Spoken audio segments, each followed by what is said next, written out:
Hey everyone, I wanted to share with you here how Alphabet is using artificial intelligence and its rising capabilities in that category to generate revenues and profitability and expand its reach in existing products. So let's take a look at the details.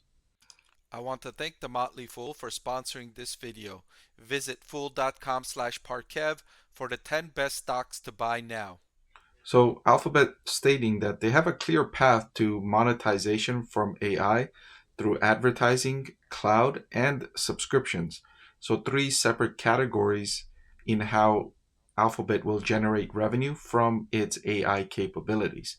So it spends money developing AI capabilities, notably on infrastructure, NVIDIA GPUs, etc.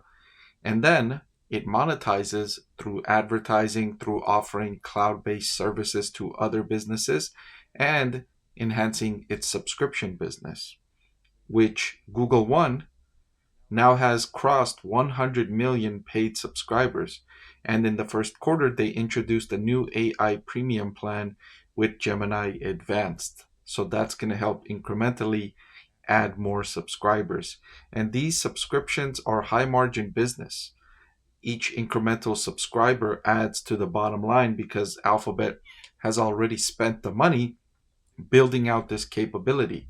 And so now it's harvesting the benefits of those investments. And given the early response, it's actually deciding to invest more in this category.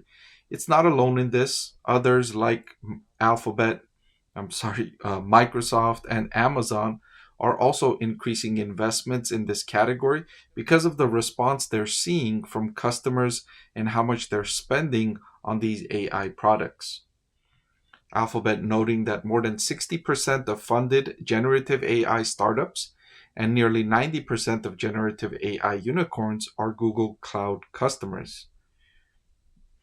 One notable generative AI company, OpenAI and ChatGPT, are not on Alphabet. They use Microsoft's cloud. So, other than that, Alphabet is gaining market share in this category. And one reason is because they offer an industry leading portfolio of NVIDIA GPUs, which are highly in demand to train large language models, along with their TPUs. And this includes TPU version 5, which is now generally available, and NVIDIA's latest generation of Blackwell GPUs. Now, NVIDIA's GPUs are well known to be the best in the category, and they're also well known to be in um, short supply. The demand for those are exceeding the supply of these. So if you're a hyperscaler like Alphabet, like Microsoft, like Amazon, it's easier for you to get your hands on these NVIDIA GPUs because NVIDIA wants to sell to their most valuable customers first, and then others are finding it more difficult to get their hands on these NVIDIA GPUs.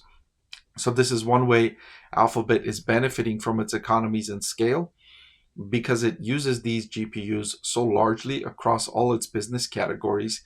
It can purchase them in large quantities and get preferential treatment from NVIDIA because NVIDIA wants to keep Alphabet as a friendly customer for the long term. It understands that Alphabet will be using GPUs for a very long time to power its core business, even if even if you exclude artificial intelligence, just to power Google search and YouTube, Alphabet needs these GPUs in its data centers to power its computing needs. So, NVIDIA and Alphabet, one way Alphabet is benefiting from its scale.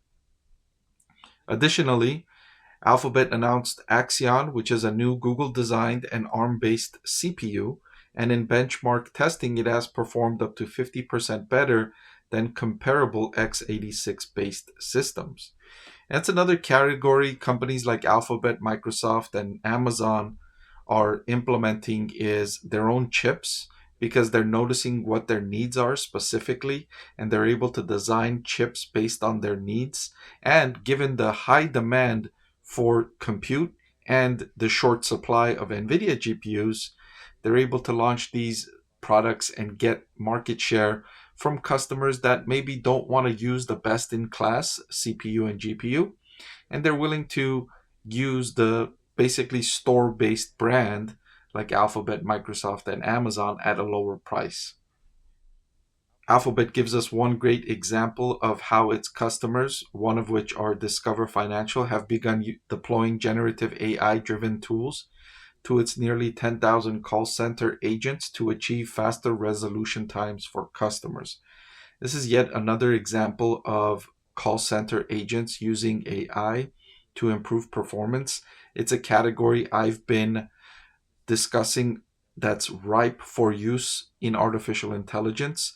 Customer service across a broad variety of companies is for the most part very bad. It's very, very bad. Companies that provide good customer service stand out, like Amazon and Apple. You're actually able to call and find somebody to talk to when you call Apple.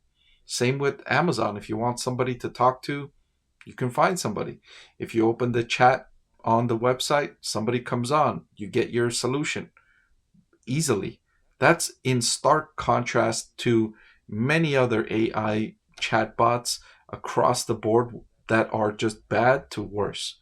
And so artificial intelligence can help all of these companies improve their customer service. It's been one area where they felt like they could pull back their spending and cut their cost, and customers won't really notice because that's probably after they've already bought something.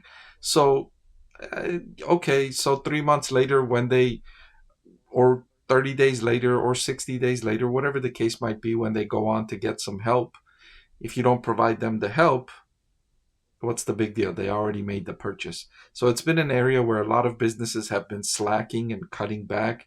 Started from outsourcing it from the US to other countries, and then after outsourcing it, they started to try to eliminate it completely, replacing call center agents with automated responses, and then supplementing that with frequently asked questions and message forums, etc.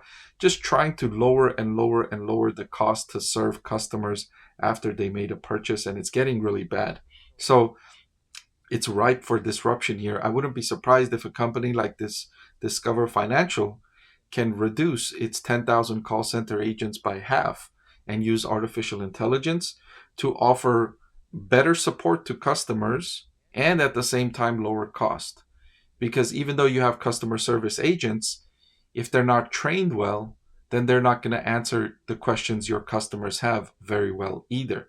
But if you train your large language model really well, using all of your enterprise data, then customers can get better answers than even customer service agents can deliver more quickly, right? The large language model can instantly respond to a customer question.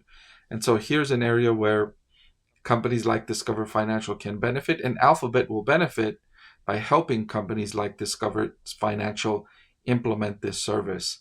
So lots of areas for artificial intelligence to help businesses improve service and cut costs, and this is just one. And these are several ways Alphabet is using artificial intelligence to enhance its own business and its services. If you liked the video you just saw and you want to see more just like it, please subscribe to the channel. I can't keep this channel free without the support of viewers like you. And if you're already subscribed, thank you, and I appreciate your support.